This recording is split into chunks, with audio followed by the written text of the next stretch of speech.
There was new video released yesterday showing Nick Reiner calmly strolling near his parents' home hours before the murders. This was obtained by the New York Post. Let's take a look at it. It's video one. It's been 26 long days since the tragedy struck at the Brentwood mansion of Rob Reiner and his wife, Michelle. And the story just keeps getting darker. What once shocked Hollywood has now turned into something far more disturbing, with new details leaking out bit by bit like cracks in a dam ready to burst. A fresh forensic report has helped investigators lock down a key time frame. And what it reveals has left even the most seasoned detectives shaken. Authorities say things didn't just explode out of nowhere. They were building up for weeks, boiling under the surface until everything finally snapped. Sources claim the chaos might have started earlier that night at Conan O'Brien's Christmas party, where several guests noticed Nick acting strange, tense, on edge, unpredictable. Whispers circled the room saying something about him felt off. What began as an argument reportedly followed him long after the music stopped, setting the stage for a night no one saw coming. After leaving the party, Nick supposedly drove back toward Brentwood, calm on the outside, but something clearly churning underneath. It's just a sidewalk. This is just him walking. For the listening audience, he has a bag over his left shoulder. He's walking calmly. Every move was careful, every step deliberate, like a man on a silent mission. Investigators say he later checked into a nearby hotel, staying low-key, quiet, avoiding attention as he paid and disappeared into his room. But then came the twist that shocked everyone. Records show that shortly after, Nick hired Alan Jackson, one of the country's top defense attorneys, using his family inheritance funds. That lightning-fast decision made people stop and question everything. Why would someone move that quickly unless they knew something bad had already happened? According to the Los Angeles County District Attorney's Office, the tragedy inside the Reiner home happened sometime between midnight and early morning. There were no signs of a break-in. None were needed. Nick had full access, knew every inch of that house, every lock, every hallway. Security footage later placed Nick at a Santa Monica hotel around 4 a.m., just 20 minutes from Brentwood. Staff recalled nothing strange, no calls, no noise, no panic, just a man sitting in silence, looking like he was somewhere else entirely. Doesn't look irate, doesn't look out of his mind, looks kind of normal. He's walking past a gas station with a hat. He has not yet murdered anybody, allegedly. Hours later, when a scheduled visitor arrived at the home and got no answer, concern turned into full-blown alarm. Calls were made, doors were opened, and in that instant, everything changed forever. Authorities stormed in, locked down the scene, and it became clear this wasn't some random act. This was the final eruption of tension that had been building quietly for far too long. Around 9 p.m., a surveillance camera at an Arco gas station near Exposition Park caught Nick on tape.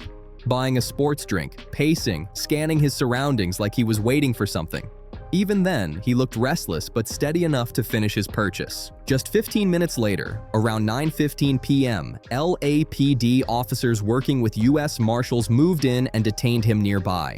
No struggle, no chaos, just silence. A drink at a gas station moments before he was arrested. This is an ABC News video. Here he is. Once again, he's got a bag over his left shoulder, it appears, and he's kind of meandering around a convenience store, and again, does not look out of his mind, deranged, in any way, disturbed. This is after, again, the murder. He didn't say a word. Footage from that arrest shows a young man completely hollowed out. No fear, no panic, just empty exhaustion, like someone who'd hit emotional rock bottom. Later forensic estimates revealed Rob and Michelle had likely been gone for several hours before they were found, deepening the mystery and forcing investigators to ask, what really pushed Nick to that breaking point? Authorities think he may have tried to clean himself up before leaving the house, or later at the hotel, but evidence doesn't lie. Traces might still be found on his clothes or skin. Surveillance cameras tracked his every move through Santa Monica that morning. Experts say the object used was something from inside the home. Nothing fancy, nothing planned, just something ordinary and within reach. That made things even creepier because Nick knew that house like the back of his hand. Every hallway, every room, every shadow, familiar territory turned into something haunting.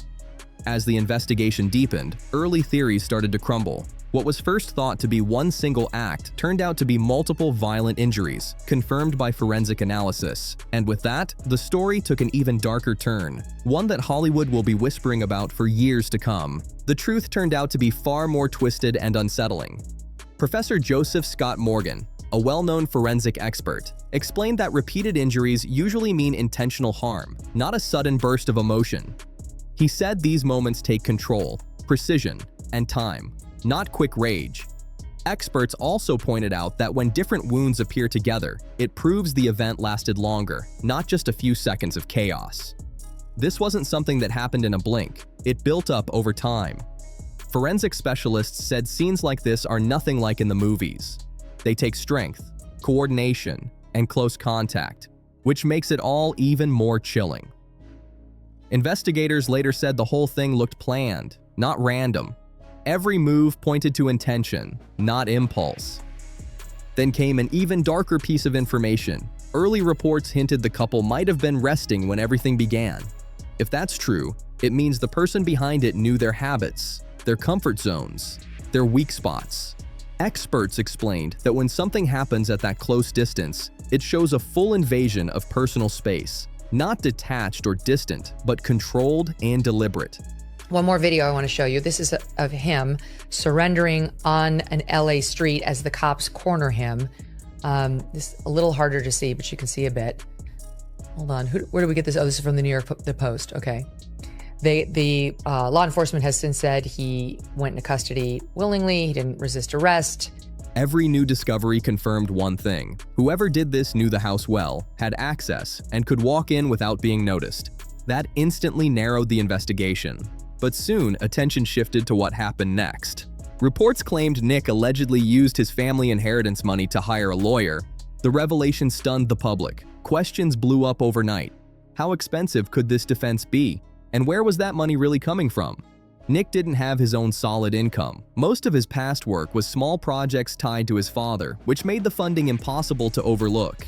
The attorney he hired, Alan Jackson, is one of the most powerful defense lawyers in the country. He's known for taking only the toughest cases, and his name alone carries a massive price tag. In past cases, even reduced rates still cost tens of millions. That number became a symbol, privilege clashing head-on with tragedy. For everyone watching, it was shocking to see a son accused of unthinkable actions now defending himself with money built by the very people involved. As the media pressure grew, reporters surrounded Jackson outside the courthouse, demanding answers. His reply was short and cautious. He refused to say who was paying the bills. That silence only fueled more rumors.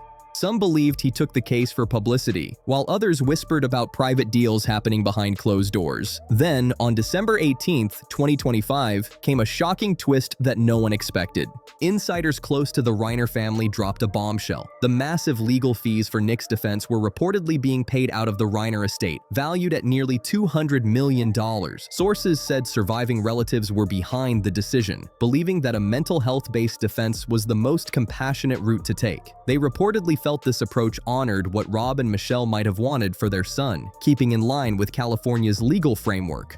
But here's the catch. Under state law, anyone convicted in a case like this can't inherit or benefit from the victim's estate. That brutal legal truth now hangs over everything, making the situation even messier. As each new detail emerges, the line between morality, legality, and loyalty keeps blurring, and the questions just won't stop. However, legal analysts quickly pointed out a loophole. The law doesn't stop other relatives or estate executors from using estate funds to cover legal costs before a verdict. Analyst Sean Wesbar explained that while this move is technically legal during an active case, it's still incredibly controversial and could backfire badly. Some experts warned that an executor could refuse payment altogether just to avoid backlash or family disputes down the road. Hold on a sec. You can see the cops. You can't really see the defendant at this point. He's behind the car, but you can see the cops are not in like a terror stance that we sometimes see when somebody resists or pulls a gun or a knife on them. They actually look pretty calm. They far outnumbered the one guy, but he was brought into custody. For now, no one, not the court, not the family, has confirmed where the money's really coming from. The public's left in total confusion, watching loyalty, justice, and morality collide right in front of them. Everyone's waiting for answers, but the silence is deafening. Then came the next major moment that shook the courtroom. Nick Reiner finally appeared in court. 2 counts of first-degree charges with aggravating circumstances involving multiple victims. The weight of it all hit the second he walked in, wearing a plain blue inmate uniform, a harsh reminder of how far everything had fallen. Standing next to him, just as expected, was Alan Jackson, calm, calculated, and completely in control. The hearing was held under tight restrictions. No cameras, no recordings, nothing to feed the public frenzy. Jackson wasted no time. He immediately asked the judge to delay the formal arraignment so Nick could decide on his next step. The judge agreed, setting the next court date for January 7th. Until then, Nick remains locked up in the Los Angeles County Jail, waiting for what's coming next under a national spotlight. The only time the world heard Nick speak came during a brief exchange with the judge. When asked if he would waive his right to a speedy trial, he quietly replied, "Yes, Your Honor, I do." That was it. Short, cold, and emotionless. The room fell silent as those words echoed, leaving behind a heavy tension that everyone could feel. The hearing ended quickly, but one thing was clear. This was just the beginning, and now all eyes are on January 7th. That upcoming court date could change everything, for the family, the court, and everyone glued to this case. But before moving forward, investigators circled back to one of the darkest layers of the story. The personal battle that had haunted Nick for years, hidden behind the fame and privilege of his last name. Born in 1993, Nick reportedly started experimenting with substances around age 15, shockingly early. From there, things spiraled fast, a cycle of bad choices that grew harder and harder to escape. Growing up surrounded by fame, pressure, and high expectations, his world often felt like too much to handle, leaving him lost and alone even in crowded rooms. His parents saw the warning signs early and threw everything they had into trying to help. Rob and Michelle reportedly sent him to his first rehab program while he was still a teen, the start of a painful pattern of recovery and relapse that repeated again and again. No matter how many times he stumbled, they never gave up on him. They offered support, structure, and second chances, even letting him return to their Brentwood home, hoping familiar walls might help him rebuild. Now that long history sits at the heart of this entire case, forcing everyone to ask, how far can love stretch before it finally breaks? Rob reportedly spent endless hours mentoring Nick through creative projects, believing that giving his son purpose could help steady him. He hoped creation might save him where counseling couldn't. But addiction is ruthless, and Nick's recovery was always fragile, slipping through his hands the moment things seemed to stabilize. The home that once symbolized safety and healing slowly turned into something else, a place filled with stress, exhaustion, and quiet dread. Rob once said that being a parent means never giving up on your child, no matter how far they fall. Friends say he lived by that rule every single day, but in the Reiner family's case, that devotion led to heartbreak beyond imagination, when the son they protected became the center of their tragedy. When Rob and Michelle finally tried what friends called tough love, Nick decided to leave and live on his own terms. He drifted from state to state, Maine, New Jersey, Texas, chasing independence but finding only instability. Those who knew him later called that period his darkest stretch, a life on the move, disconnected, living rough, and constantly at risk. He leaned on substances and reckless friendships just to make it through the days, while his parents watched helplessly from afar, unable to pull him back. Then, out of nowhere, came a flicker of hope. In 2015, at just 22 years old, Nick managed to stay clean long enough to work alongside his father on the film Being Charlie. The project mirrored his own life, the chaos, the addiction, the fragile hope of recovery, and it brought father and son back together, side by side once again. For a moment, it really seemed like Nick was turning a corner. Trust was slowly being rebuilt, and there was finally a flicker of hope that redemption might be possible. But by 2018, that fragile progress shattered. Nick relapsed hard, slipping deeper into chaos than ever before. During one explosive episode filled with confusion and rage, he reportedly caused serious damage to his parents' property, pushing Rob and Michelle to their absolute limit. With heavy hearts, they made the painful decision to send him back into treatment, praying it would finally make a difference. By 2020, they let him move home again, determined to keep him close, supervised, and safe. But friends say their faith was fading fast. Nick's behavior was growing more erratic. and those near the family were quietly terrified about his mental state in the months leading up to that horrific night. Now, that long, heartbreaking history sits at the very core of the legal battle. Everyone's asking the same thing. Could addiction become part of Nick's defense? Alan Jackson, his powerhouse attorney, is famous for crafting defenses built around mental condition and intent. Some insiders believe the team might argue that years of substance abuse left Nick's mind unstable, clouding his judgment and control that night. Witnesses at the Santa Monica Hotel described him as heavily impaired, something investigators later confirmed. But that doesn't erase responsibility. Legally, voluntary substance use almost never excuses someone's actions. At best, it might slightly affect how intent is judged, and in a case this severe, that's everything. Prosecutors, however, have made their stance clear. They say Nick's earlier actions and calm precision prove awareness and control. If they can show his behavior was deliberate rather than chaotic, the defense faces a steep uphill climb. This trial is about to draw a brutal line between addiction and accountability, testing whether mental instability can truly separate someone from intent. Even if substance use is presented as a mitigating factor, California law gives it very little weight in a first-degree case. If convicted, especially with special circumstances, Nick could face life in prison with no chance of release. Even without those enhancements, the sentence could still range from 25 years to life. And so far, investigators say there's no sign of self-defense or any accidental harm. Experts who've reviewed the evidence describe it as an act driven by rage, emotion, and total loss of control, not confusion or mistake. Now, as the courtroom countdown continues, everyone's wondering the same thing. Was this the tragic end of a lifelong struggle, or something far darker that had been building all along? What makes this case even more explosive is who the victims were. Legendary Hollywood figures with decades of fame and power.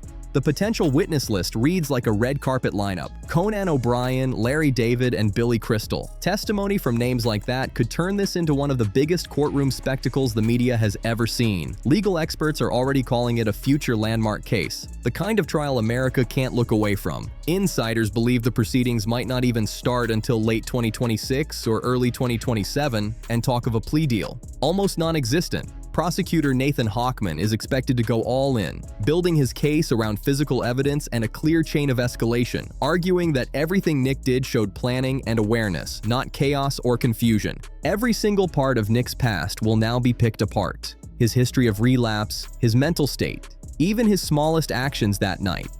Forensic experts have reportedly confirmed that biological traces and surveillance footage place Nick directly at the scene. With evidence that concrete, a self-defense claim becomes almost impossible to hold up. Age adds another brutal layer to this tragedy. Rob and Michelle were elderly, while Nick was just 32. That age gap makes things even harder for the defense. In some rare situations, lawyers try to argue for lesser charges, claiming no real intent. But here, investigators say the evidence tells another story. A clear sequence of deliberate actions, a retrieved object from the home, and a series of sustained injuries that scream control, not panic. If those injury patterns are verified, they could completely reinforce the prosecution's narrative that this was up close, personal, and deliberate. And if that's the case, even Alan Jackson will have a tough time explaining it away. The pressure on him is sky high, as he's tasked with creating just enough doubt without directly clashing with hard evidence. Scene reconstructions, security footage, and forensic mapping are expected to become the key weapons once the trial begins. Then comes the biggest wild card of all: the jury. 12 everyday people from all walks of life, most of them far removed from Hollywood wealth or fame. Will they see Nick as a man broken by years of struggle, or as someone who had every opportunity and still went too far? That question hangs heavy in the air as the trial draws closer.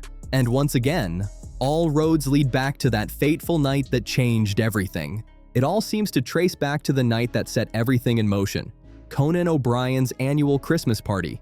Known for being one of Hollywood's most laid-back, camera-free gatherings, it's usually just laughter, drinks, and old friends catching up. Rob and Michelle Reiner had been regulars for years, but this year felt different. They brought Nick with them, a choice that now feels haunting. Friends later revealed Rob and Michelle had been deeply worried about their son. In the months leading up to that night, Nick's behavior had grown unpredictable. Sudden disappearances, strange mood swings, late-night calls that left his parents anxious and exhausted. They didn't want to leave him alone, so bringing him felt like the safest move. Maybe being surrounded by familiar faces and warmth could calm him down, they thought. Nick wasn't even on the guest list at first. Rob had to reach out to Conan personally. Known for his kindness, Conan agreed right away. At the start, everything seemed normal. Rob greeting old friends, Conan cracking jokes, Michelle stunning in a sleek dark dress. But Nick didn't blend in at all. He hung around the edges, hood pulled tight, eyes darting around the room like he was on high alert. Guests started noticing something was off. He began approaching random people out of nowhere, asking odd, blunt questions like, "What's your full name?" and "Are you famous?" His voice was flat, his stare locked. Most people answered politely, but quickly stepped away. You could feel the tension creeping in, whispers spreading, people exchanging uneasy glances. Actress Jane Fonda later admitted she felt a sudden chill when Nick stood too close, staring without blinking. Then came the most uncomfortable moment of the night. Nick reportedly interrupted a private conversation involving Bill Hader. From that point, everything got weird fast. He started repeating the same robotic questions over and over, ignoring every attempt to calm him down. When Bill Hader gently told him, "Hey, maybe give us a little space," Nick didn't react. He didn't speak, didn't move. He just stood there frozen, eyes locked in place, before suddenly turning and walking away fast. The whole room went silent. Conversation stopped, laughter faded. All eyes followed Nick as he slipped toward the exit. The warm, easy atmosphere vanished instantly. From that point on, the night never fully recovered. People tried to keep talking, tried to laugh again, but the tension hung heavy. Groups whispered quietly about what they'd just seen. Everyone could feel that something wasn't right. Michelle, ever the peacemaker, tried to smooth things over with a smile, but her eyes kept flicking toward the hallway.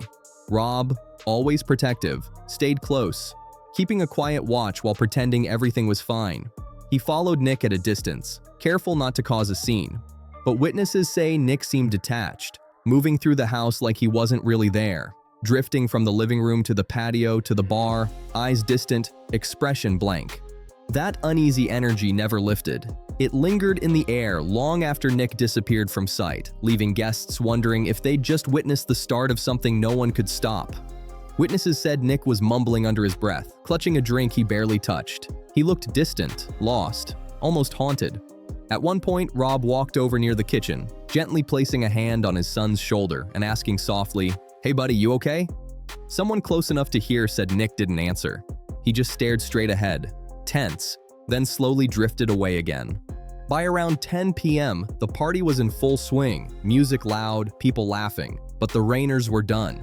Michelle quietly told a friend she wanted to leave. Nick wasn't doing well. Several guests, including Larry David, noticed Rob and Michelle standing off to the side whispering, clearly trying to figure out what to do next. Then things boiled over. Not loud enough to stop the party, but sharp enough to make people turn their heads. One insider later claimed Nick snapped, accusing his parents of talking about him behind his back. His voice had a cold edge of anger. Rob tried to calm him down, quietly saying, "Let's just go home." But Nick shoved past him, knocking over a small table of drinks. That's when security stepped in, and even Conan O'Brien tried to smooth things out. "It's okay, let's get some air," Conan reportedly said, guiding them toward the exit. Michelle clutched Rob's arm, her face pale, equal parts fear and embarrassment. Outside, the cold December air hit hard. Rob tried to talk to Nick calmly by the car, keeping his voice steady, while Michelle stayed a few steps back, visibly shaken. Witnesses said Nick's hands were trembling as he paced near the driveway, snapping in bursts, yelling things that didn't make sense. Finally, he got into the car and slammed the door shut. The Reiners left quietly. Night over, tension thick in the air. To most guests, it looked like just an awkward family moment, something people hoped would blow over. But for Rob and Michelle, that drive home would become the start of their final hours. Neighbors later said they heard muffled voices and faint arguing around midnight. Nothing alarming, just what sounded like a family disagreement late at night. By morning, that same home in Brentwood would turn into the center of a Hollywood tragedy that no one could comprehend.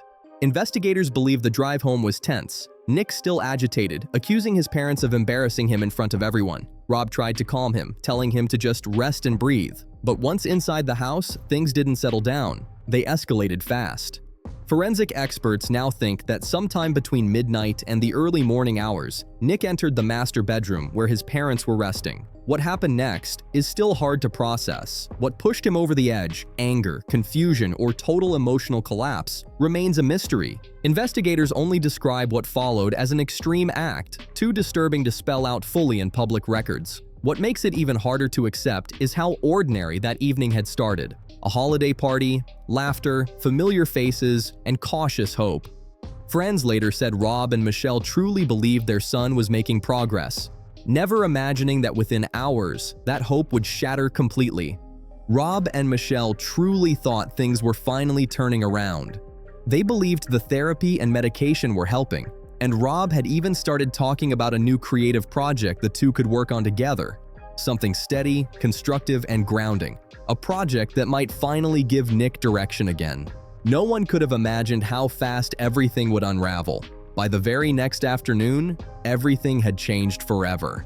The discovery sent shockwaves through Hollywood. At first, it spread as quiet whispers. Then came the confirmation. The news hit social media like a tidal wave, with fans, friends, and fellow stars posting heartfelt tributes, struggling to understand how a family so loved could be torn apart overnight. In the following days, the focus turned squarely on Nick, his fragile mental state, his long battle with instability, and the trail of warning signs that suddenly made chilling sense. Old interviews resurfaced, including one where Nick once said, "I feel like I was born into a spotlight. I never asked for that." That quote now echoed everywhere, heavy with painful meaning. Investigators kept piecing together the case step by step, reviewing surveillance footage, forensic evidence, and witness statements from the party. Slowly, the timeline became painfully clear. Nick's strange behavior earlier that night, the argument, the sudden departure, his movements afterward, every puzzle piece started falling into place. But even as the evidence piled up, the bigger questions refused to fade. Questions about love, responsibility, and how far a family can go before hope finally breaks. Psychologists later described the whole situation as a perfect storm. Years of emotional instability, untreated trauma, and pressure colliding all at once. Hollywood, an industry built on image and illusion, was suddenly forced to look inward. Insiders admitted that Nick's erratic behavior had been noticed for years, at events, on sets, in social circles. But it was brushed off as just another Hollywood quirk. Now, there was no denying the truth, and no way to look away. As the trial loomed, tributes and grief flooded in. Producers who had worked with Rob expressed shock and heartbreak, unable to believe what had happened. Fellow actors called the loss unreal, their messages filled with disbelief. And friends of Michelle, remembered for her kindness and strength, were completely shattered. One of them saying softly, "She always believed he would get better." One longtime friend said quietly, "That's what makes this unbearable." Even Conan O'Brien, who almost never comments on private matters, released a short but emotional statement, expressing his sorrow and disbelief, saying his heart was with the Reiner family and everyone affected. Nearly a year later, this case still refuses to fade. Every new court filing, every update reignites the heated debate over mental health, privilege, and accountability. It feels like a movie, but it's heartbreakingly real. For those who knew them, for fans who grew up admiring them, that glittering December night will never be remembered the same way again. What was supposed to be a joyful celebration turned into the opening scene of one of Hollywood's most haunting real-life tragedies. A grim reminder that fame and success can't protect anyone from the chaos that lives inside. Long before that night spiraled out of control, Rob could already feel things slipping. He pulled Nick aside in a quiet hallway, his voice low but filled with emotion. The argument started small, but the tension in the air was sharp enough for nearby guests to notice. Rob was trying to reach his son, trying to ground him, trying to pull him back from whatever storm was taking over. "You need to get it together," he said firmly, words that now echo with devastating weight. Michelle stayed close, caught in the middle, her voice trembling as she pleaded softly, urging both of them to calm down, to breathe, to just stop. But Nick wasn't hearing any of it. His voice turned harsh, his replies sharper. Witnesses say his expression changed, cold, distant, like something dark flickered behind his eyes. Within minutes, the argument grew impossible to ignore. The music still played, but the warmth was gone. Conversations faltered, eyes turned. The easy holiday energy was replaced by a silence thick with unease. That's when Rob and Michelle made the painful decision to leave. Quick goodbyes, forced smiles, faces pale with worry. They were desperate to defuse the moment before it got worse. As they reached the door, Michelle paused. She looked back at Nick, her son, the boy she had protected and forgiven over and over again. One guest later said that her expression felt like a silent message. "We love you, but we can't do this anymore." Nick stayed behind, standing alone at the back of the room, face blank, eyes empty. The air around him felt heavy, charged, wrong. Guests whispered quietly, some stepping away, hoping the tension would dissolve, but no one could have known what was coming. Within just a few hours, everything would collapse. The Reiners drove home in silence, unaware that it would be their final drive together. The house they had filled with love, patience, and years of trying to save their son would soon become the center of a story that shook Hollywood to its core. And that's what makes this tragedy so haunting. It's not just about what happened. It's about what it destroyed. A family that never stopped fighting to stay together. Two parents who refused to give up. A son who couldn't outrun his demons. And the hardest question of all still lingers. In those final moments, did Rob and Michelle realize their love was no longer enough? We may never know what truly happened that night, or why it unfolded the way it did. But one thing remains. Rob and Michelle's love, their patience, and their hope deserve to be remembered, not just for how their story ended, but for how deeply they cared until the very last moment. If you've been following this heartbreaking story, don't forget to like, subscribe, share, and drop a comment below. Your thoughts matter, and your voice keeps this conversation alive.